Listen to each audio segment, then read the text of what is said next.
Temporada de balanços a todo vapor e amanhã é o dia da divulgação do resultado da Petrobras. No dia seguinte, teremos aqui pela manhã a apresentação dos resultados da empresa. E hoje, as ações da Petrobras caindo forte, das ações com maior liquidez, as maiores quedas são da Petrobras, caindo agora por volta de 2,5%, enquanto que Vale está vindo no caminho oposto, subindo 1%, e os bancos estão aqui meio divididos. Bradesco caindo até agora há pouco, 0,5%, já deu uma melhorada, tá 0,3%, e Itaú Unibanco subindo 0,6%. E Petrobras foi um dia aqui bem volátil, o papel parecia que ia cair 4% aqui, o ativo com mais liquidez, né, Petrobras 4%, mas tá segurando bem aqui na região dos 2,5%. Então hoje a Petrobras anunciou aqui uma possível mudança nos seus dividendos. Mas qual é a questão, meus amigos? É o que eu falo aqui. Um dividend yield desse aqui que a Petrobras tem nos últimos 12 meses, vou botar aqui. Se eu não me engano é 60%, 70%, 65%. Isso aqui não é um dividend yield sustentável. Por que a Petrobras está com um dividend yield tão elevado? Porque ela estava vendendo ativos, aumentando a geração de caixa de forma artificial. E esses ativos vendidos, junto com uma política de preço que acompanha a cotação do mercado internacional de petróleo, sendo que a produção é feita aqui em real, isso ajuda a inflar os resultados da empresa. E o que o governo anterior estava fazendo? Distribuindo isso aqui em forma de dividendos, beneficiando muito o próprio governo. Então o governo estava usando a Petrobras para fazer caixa. Enquanto isso, os produtos estavam sendo impactados mais ainda pela inflação, já que o combustível é um importante componente, um importante insumo nos transportes, nos custos envolvidos em vários setores de produção. Então, a mudança, ela não é esperada, quer dizer, não é uma novidade, ela já é esperada, certo? Agora, o que o mercado está levantando aqui, meus amigos, é que se essa mudança de distribuição aqui de dividendos, ela iria impactar a partir dos próximos resultados, ou se já haveria a mudança nesse resultado aqui que vai ser divulgado amanhã. Mas enfim, na minha opinião, é só um motivo para o mercado bater na ação mesmo. Amanhã sobe e já vem outra desculpa. Hoje também a Petrobras anunciou aqui redução no preço de gasolina e também de diesel, meus amigos. O preço da gasolina vai ter uma redução aqui de mais ou menos 4%, saindo lá na refinaria da Petrobras, caindo, né, de 3,31 para 3,18 o litro, enquanto que o diesel vai cair de R$ 4,10 para R$ 4,02, uma redução aqui de 2%. A notícia já era esperada, uma vez que os preços de diesel e da gasolina da Petrobras estão com um prêmio em relação às cotações internacionais. Ou seja, mesmo de acordo com o PPI, a política atual de preços da Petrobras, há uma discrepância a maior. A Petrobras, se eu não me engano, é porque aqui não tem o percentual, mas os preços estavam para cima, mais ou menos 10, 12% acima da paridade internacional. Então, ao longo dessas últimas semanas, a Petrobras ela foi criando uma gordurinha, o que vai permitir para ela fazer essa diminuição de preço e, quem sabe, outra diminuição de preço também nos próximos dias. Mas não mudou a política de preços ainda não, certo? Que é justamente essa. O preço de paridade de importação. Ao comentar sobre o PPI, o ministro da Fazenda, Fernando Haddad, disse ontem que tal política significa que há um colchão que permitiria aumentar ou diminuir o preço dos combustíveis, e isso poderia ser utilizado, e foi anunciado hoje que vai ser utilizado.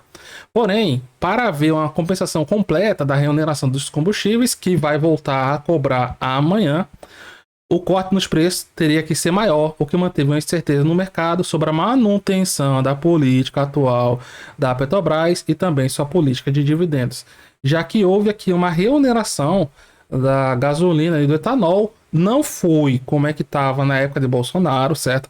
A gasolina ela vai sofrer uma reoneração de 75% da tarifa anterior e o etanol será de 21%. Então o que a gente pode pensar assim? Na bomba o etanol vai ficar mais barato, então agora sim vai valer a pena comprar etanol ao invés de gasolina. Nada disso, nada disso. Nós sabemos que na prática a indústria do etanol ela pratica preços baseando-se aqui nos preços da gasolina mesmo. Então, como nós sabemos, isso não é novidade. Desde a época das eleições, Lula falava que ia mudar essa política de preço, ia mudar esse pagamento de dividendos da Petrobras, que em nenhuma empresa um dividend yield aí acima de 50% é sustentável. O Goldman Sachs reforma que a notícia sobre a mudança na política de distribuição de dividendos não é novidade, mas o banco apontou não ter ficado claro se isso já poderia impactar o potencial anúncio de dividendos esperados para amanhã ou seria apenas após o outro resultado.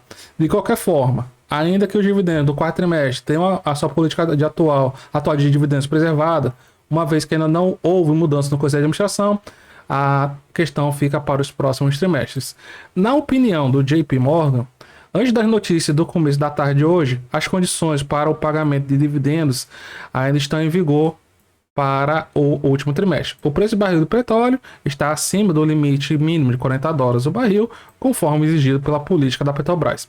A Petrobras continua a gerar caixa, eles prevêem o JP Morgan um rendimento fluxo de caixa livre de 25% em 2023 e o balanço está em uma forma boa e abaixo do limite da dívida bruta, o que permite aqui a Petrobras pagar mais dividendos. Só que a política do governo é investir mais na empresa e adotar aqui uma política de distribuição de dividendos mais, como é que eu posso dizer assim, sustentável, certo? Agora, na parte de combustíveis, ontem os papéis da Raízen e São Martinho tinham reagido bem. Vamos ver hoje.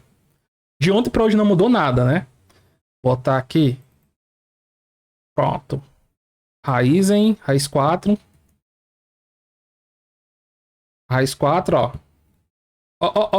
Aqui serve como comparativo. Pronto. Ontem os papéis do setor de etanol iam se valorizar com a reoneração dos combustíveis, que ia subir o preço da gasolina e aumentar as margens da Raízen. Isso mudou de ontem para hoje? Não. Então veja que ontem Raízen subiu forte e hoje está empacada aqui. Chegou a subir um pouquinho mais forte, mas foi devolvendo ao longo do dia.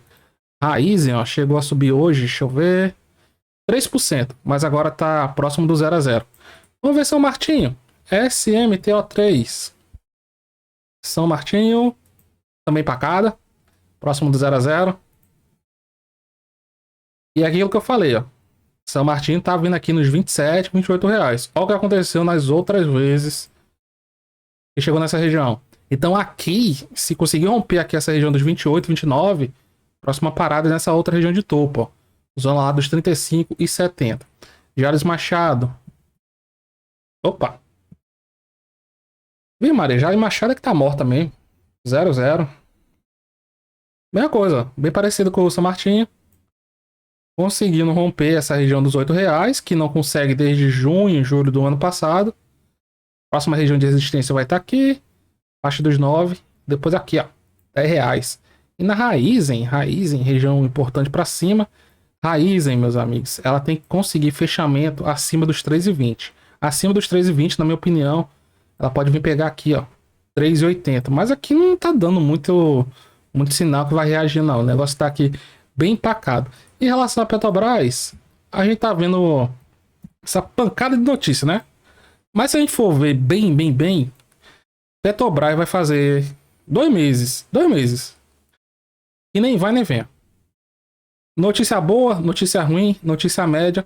Ela nem perde a região aqui dos 24,80 e nem consegue romper aqui acima da região dos 27,50.